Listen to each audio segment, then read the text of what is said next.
ನಮಸ್ಕಾರ ಎಲ್ರಿಗೂ ನಮಸ್ಕಾರ. ಅಂಬಿಕಾ ತನಯದತ್ತರ ಸಮಗ್ರ ಕಾವ್ಯ ದರ್ಶನ ಸಂಪುಟ 2ರಿಂದ ನಾನು ತಗೊಂಡಿದ್ದೀನಿ. ಕವನದ ಹೆಸರು ಯಾರಿಗ್ ಬೇಕಾಗೈತಿ ನಿಮ್ ಕವಿತಾ. ಯಾರಿಗ್ ಬೇಕಾಗೈತಿ ನಿಮ್ ಕವಿತಾ, ಇದ್ರ ಒಂದ್ ಬ್ರೆಡ್ ತಾ, ಮ್ಯಾಲ ಅದಕ್ ಬೆಣ್ಣಿತ, ಇಲ್ಲ ಹೋಗ್ಲಿ ಎಣ್ಣಿತ, ಹಾಕ್ ಮ್ಯಾಲೆ ಖಾರದ ಪುಡಿ, ಹೊಟ್ಟಿ ತುಂಬಾ ಅದನ್ ಜಡಿ, ಕುಡಿ ಸಿಕ್ಕಷ್ಟು ಚಾ ಕುಡಿ, ಹಿಡಿ ಬಂದ್ ಹಾದಿ ಹಿಡಿ, ಸಾಯಕಲ್ಲ ಮ್ಯಾಲ್ ಟಾಂಗ್ ಹೊಡಿ. ಬರಿತಾನಂತ ಬರಿತಾನ, ಸುಳ್ಳೆ ತಲಿ ಕೆರಿತಾನ, ಇಲ್ಲೋ ಅಲ್ಲಿ ಕೂದಲ ಅದು ಬರೀ ತಲಿ, ಸುಟ್ ಹೋಗ್ಯಾವ ಎಲ್ಲಾನು, ಒಳಗ ಉರಿಯೋ ಒಲಿ, ಯಾರಿಗಾರ ಹಾಕ ಬಲಿ, ತಿಂದದ್ದ ಇಂದ್ ಬಂತು ನಾಳಿಂದಾರಿ ಯಾರಿಗ್ ಗೊಂತು. ಯಾಕ ಏನಂತಿ, ಮೀಟ್ ಬೇಡ ನಿನ್ನ ತಂತಿ, ಟೊಯ್ ಟೊಯ್ ಟೊಯ್ ಅಳಬರ್ಕ ದನಿ ತೆಗಿಬೇಡ, ಮತ್ತ ನಿನ್ ಹಾಡು ಬಿಗಿಬೇಡ, ಬಿಕ್ಕಿ ಬೇಡಬೇಡ ಬ್ಯಾ ಬ್ಯಾ ಅಂದು, ಹಿಡಿ ಹಿಡಿ ಕಳ್ಳರ್ ಹಾದಿ, ಅಲ್ಲಿಂದ ನೀ ಕೋರ್ಟಿಗೆ ಹೋದಿ, ಏನಾತು ಕಳಿಸ್ತಾರ ಥೇಟ ಜೈಲಿನ್ಯಾಗ, ಅಲ್ಲಿ ಕಲಿ ದಂಧೆ ಬ್ಯಾಗ, ಬಾ ಹೊರಗ ಸಂಭಾವಿತರಾಂಗ. ನಾಚಿಗೆ ನಾಚಿಗಿ ಹೋಗಾಚಿಗಿ, ಎಲ್ಲಾರು ಅಲ್ಲಿ ಹೋಗಿ ಬಂದಾರ, ಹಸ್ರಾಣಿ ರೊಟ್ಟಿ ತಿಂದಾರ, ನೀನು ಪ್ರಸಾದ ತಿಂದ ಬಾ, ಆಮೇಲೆ ಮುಂದ್ ಬಾ. ಹಾಕು ಉಣ್ಣಿಗೊಂದು ಕೋಟು, ಹೇಳು ನನಗೂ ಐತಿ ಹೋಟು, ಅಲ್ಲೈತ್ ನೋಡು ಗುಟ್ಟು ಹೇಳೋದೇನು ಒಟ್ಟು, ಕಲ್ತಾವಂತ ಜಂಬಾ ಬಡಿಬೇಡ, ಹುಡಾರಿ ಬೆನ್ನ ಹಿಡಿಬೇಡ, ದುಡಿ ದುಡಿ ದುಡಿ ಬೇಡದವ್ರು ಕೊಡು ನೀನ ಒಂದು ಮಡಿ ನಯ್ಯ ಪೈಸಾ. ತಿಳಿತಾ ನೋಡು ಜಾಣ ಐಸ, ನಗತಿ ಏನ್ ನಗತಿ ತಿಳಿದಿದ್ರ ಮುಂದ್ ನೋಡಿ ನಡಿ, ಮಾಡಬೇಡ ಮಾತಿನ ಗಡಿಬಿಡಿ. ಒಗಿ ಆ ಕವಿತಾ ತಾ ಇಲ್ಲಿ ಕೈತಾ, ಹಾಕು ಕೈ ಮೇಲ್ ಕೈ, ಅನ್ನು ಕರ್ನಾಟಕ ಮಾತಾಕು ಜೈ, ಕರ್ನಾಟಕ ಮಾತಾಕು ಜೈ, ಕರ್ನಾಟಕ ಮಾತಾಕು ಜೈ. ಧನ್ಯವಾದಗಳು. ಕರ್ನಾಟಕ ಮಾತಾಕು ಜೈ. ಯಾರಿಗೆ ಬೇಕಾಗೈತಿ ನಿಮ್ ಕವಿತಾ, ಧಾರವಾಡ ಭಾಷೆ ಒಳಗ್ ಬಹಳ ಚಂದ ಬಂತ್ರಿ ಮೇಡಮ್ ನಿಮ್ ಕವಿತೆ. ಧ್ವನಿಯೊಳಗ್ ಬಹಳ ಚಂದ ಬಂತ. ಅದೇ ನನಗೆ ಅದೇ ಮೊದ್ಲಿಗೆ ನಾನು ಇದನ್ನ ಯಾಕೆ ಆರಿಸ್ಕೊಂಡೆ ಅಂತ ಹೇಳ್ತೀನಿ. ಈಗ ಸುಮ್ಮನೆ ಹಾಗೆ ಏನಾದ್ರು ಮಕ್ಕಳು ಸಬ್ಜೆಕ್ಟ್ ತಗೊಳ್ಳೋದು, ಅವ್ರ ವಿದ್ಯಾಭ್ಯಾಸ ಈ ತರ ಮಾತಾಡ್ತಿರ್ಬೇಕಾದ್ರೆ, ಕವಿತಾ ಕವಿತಾ ತಗೊಂಡು ಏನ್ ಮಾಡ್ತೀರಿ, ಸೈನ್ಸು ಮ್ಯಾಥ್ಸು ಇಂಥವ್ ನೋಡ್ರಿ ಮೊದ್ಲಿಗೆ, ಇದು ಸಹಜವಾಗಿ ಬರುವಂತದ್ದು. ಅದು ನಮ್ಮ ಚರ್ಚೆನಲ್ಲಿ ಅದು ಬರ್ತಾನೆ ಇರುತ್ತೆ, ಸಾಮಾನ್ಯ ಕಿವಿಗ್ ಬಿಡ್ತಿರೋಂತ ಪದ ವಾಕ್ಯಗಳು. ಹಾಗೆ ಹುಡುಕ್ತಾ ಹೋದಾಗ ಕವಿತೆ ಮೇಲೇನೆ ಯಾರಿಗ್ ಬೇಕಾಗೈತಿ ನಿಮ್ ಕವಿತಾ ಅಂತಾನೆ ಅದು ಬರಹ ಕಾಣಿಸ್ತು. ಆವಾಗ ಅದು ಇದು ಕವಿತೆ ಬಗ್ಗೆನೇ ಯಾರಿಗ್ ಬೇಕಾಗೈತೆ ಅಂತಾನೆ ಕವಿತೆ ಬರ್ದಾರಲ್ಲ ಅಂತ ಒಂದು ಕುತೂಹಲದಿಂದ ಅದನ್ನ ಓದ್ತಾ ಹೋದೆ. ಮಾಡಿದಾಗ ಈ ಕವಿತೆದು ಒಂದು ವಿಶಿಷ್ಟ ಅಂತ ಅಂದ್ರೆ, ಈ ಪ್ರತಿ ಸಲ ನಾವು ಓದ್ದಾಗ್ಲೂ ಇದು ಬೇರೆ ಬೇರೆ ಅರ್ಥ ಕೊಡ್ತಾ ಹೋಗುತ್ತೆ. ಗಣನಾಥ್ ಸರ್ ಹೇಳ್ದಾಗೆ ಪ್ರತಿ ಬಾರಿ ಓದ್ದಾಗ್ಲೂ ಒಂದು ನುಡಿಯಿಂದ ಇನ್ನೊಂದು ನುಡಿಗೆ ಹೋಗ್ಬೇಕಾದ್ರೆ, ನಾನೇ ಇದನ್ನ 3-4 ಸಲ ಓದಿದ್ದೀನಿ, ಓದ್ದಾಗ ಒಂದ್ಸಲ ಬೇರೆನೆ ಏನು ಒಳಸುಳು ಬಿಟ್ಕೊಡ್ತಾ ಹೋಗುತ್ತೆ. ಆದ್ರೂ ಇನ್ನೂನು ಗಾಢವಾಗಿದೆ ಈ ಕವಿತೆ, ಇನ್ನೂನು ಅರ್ಥ ಮಾಡ್ಕೊಳ್ಳೋದು ಅವಶ್ಯಕತೆ ಇದೆ ಅಂತ ನನಗನ್ಸುತ್ತೆ. ಆಮೇಲೆ ಇಲ್ಲಿ ಇನ್ನೊಂದು ನನ್ಗೆ ಯೋಚನೆಗೆ ವಿಚಾರ ಮಾಡಕ್ ಹಚ್ಚಿದ್ದು ಅಂದ್ರೆ, ಇಲ್ಲಿ ಒಂಥರ ಏನ್ ಹೇಳ್ತಾರೆ, ಒಳ್ಳೆ ದಾರಿಯಿಂದ ಹಿಂಗೆ ನಡೆಯೋದು ಅಂತಾನು ಬರ್ತಿಲ್ಲಿ.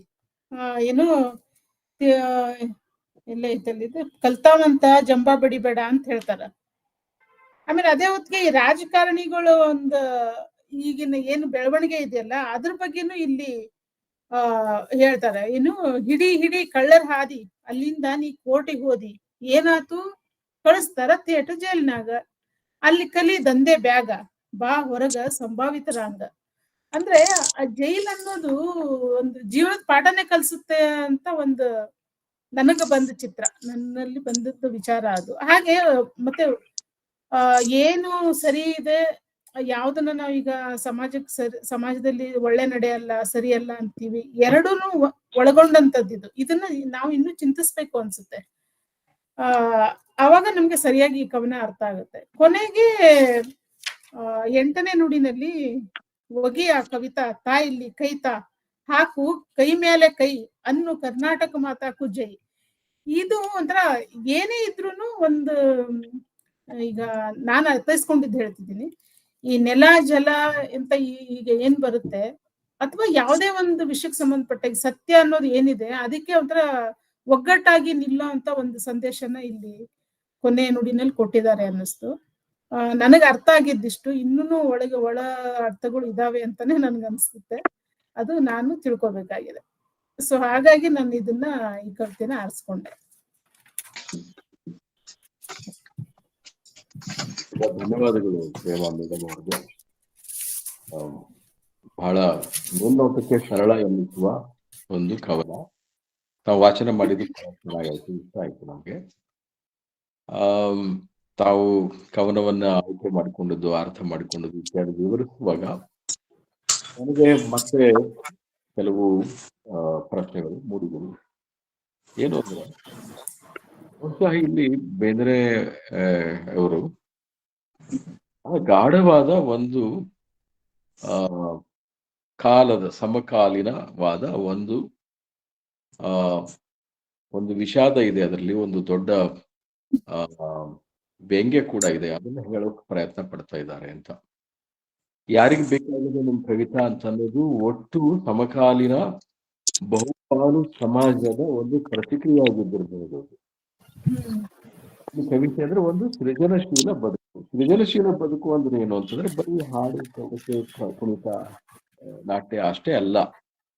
ಸೃಜನಶೀಲತೆ ಅಂದ್ರೆ ಸತ್ಯವನ್ನ ಹುಡುಕುವ ಒಂದು ಬಹಳ ಗಂಭೀರವಾದಂತಹ ಒಂದು ಪ್ರಕ್ರಿಯೆ ಅದು ಸೃಜನಶೀಲತೆ ಅಂತಂದ್ರೆ.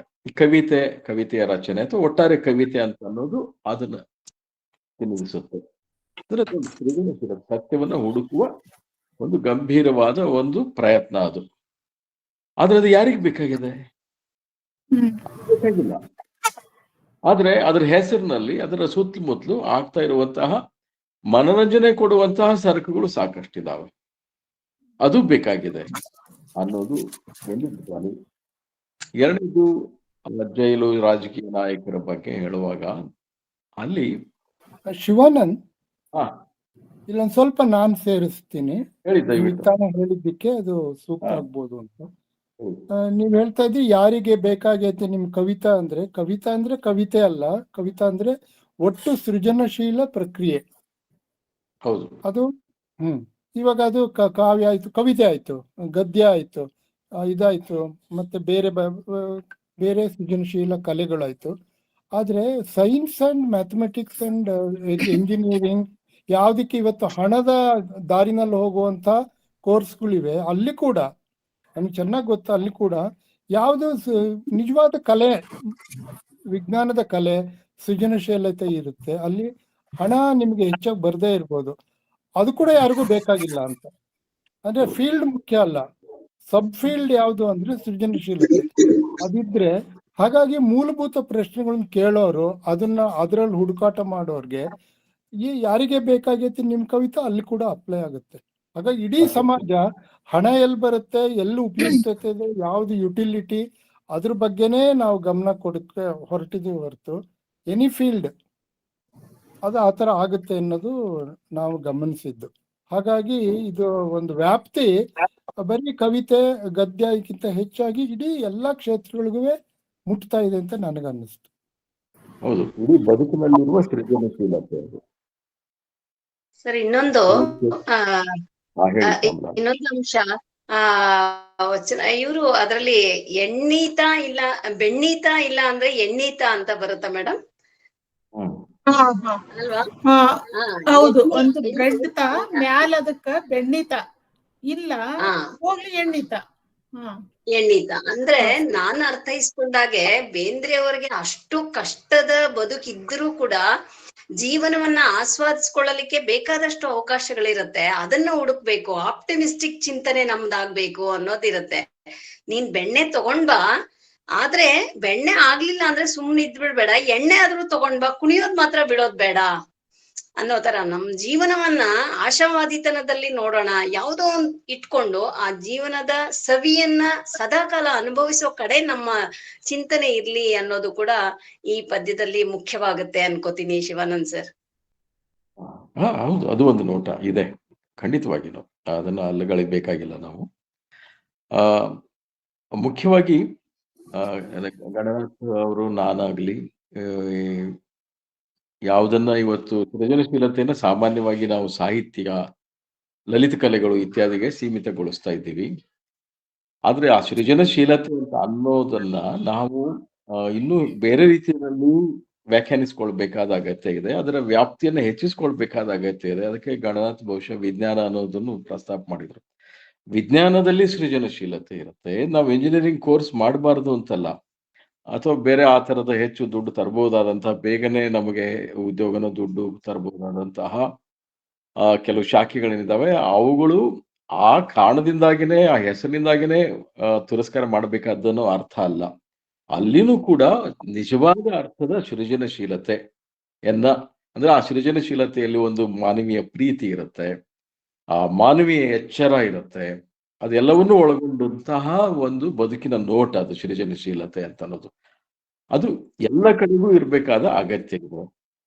ಅದರ ಕಡೆಗೆ ಒಂದಿಷ್ಟು ನಾವು ಗಮನ ಕೊಡೋ ಹಾಗೆ ಈ ಗಮನ ಮಾಡ್ತಿರಬಹುದು ಅನ್ನೋದು ನಮ್ಮ ಒಂದು ಅನಿಸಿಕೆ. ಶ್ಯಾಮಲಾ ಅವರು ಕೂಡ ಅದನ್ನ ಒಂದು ಬದುಕಿನ ಬಗ್ಗೆ ಒಂದು ಧನಾತ್ಮಕವಾದಂತಹ ನೋಟವನ್ನ ಈ ಕವನ ಹೇಳುತ್ತೆ ಅಂತ. ಅದನ್ನ ನೋಡಿ, ಇಲ್ಲೇನೆ 2-3 ನೋಟಗಳು ಬರ್ತವೆ. ಇದು ನಿಜಕ್ಕೂ ಈ 2-3 ಇನ್ನೂ ನಮಗೆ ಸಮಯ ಇದ್ರೆ ಇನ್ನೂ ಹೆಚ್ಚು ಹೆಚ್ಚು ಅಲ್ಲಿ ಒಳನೋಟಗಳು ನಮಗೆ ಕಾಣಿಸಬಹುದು ಕೂಡ. ಇದು ಕಾವ್ಯ ವಾಚನದ ಒಂದು, ಅಥವಾ ಮುಕ್ತ ವಾತಾವರಣದಲ್ಲಿನ ಕಾವ್ಯ ವಾಚನದಲ್ಲಿ ಆಗುವಂತಹ ಒಂದು ಬಹಳ ಸುಂದರವಾದಂತಹ ಒಂದು ಅನುಭವ ಅಂತ ನನಗೆ ಅನ್ಸುತ್ತೆ. ತುಂಬಾ ಧನ್ಯವಾದಗಳು ಎಲ್ರಿಗೂ. ಪ್ರೇಮಾ ಮೇಡಮ್ ಅವರಿಗೂ ಕೂಡ ಬಹಳ ಒಳ್ಳೆ ವಾಚನ ಕೂಡ ಚೆನ್ನಾಗಿತ್ತು. ನಿಮ್ಮ ವಿವರಣೆ ಕೂಡ ನಮಗೆ ಬಹಳ ಇಷ್ಟ ಅನ್ನಿಸ್ತು.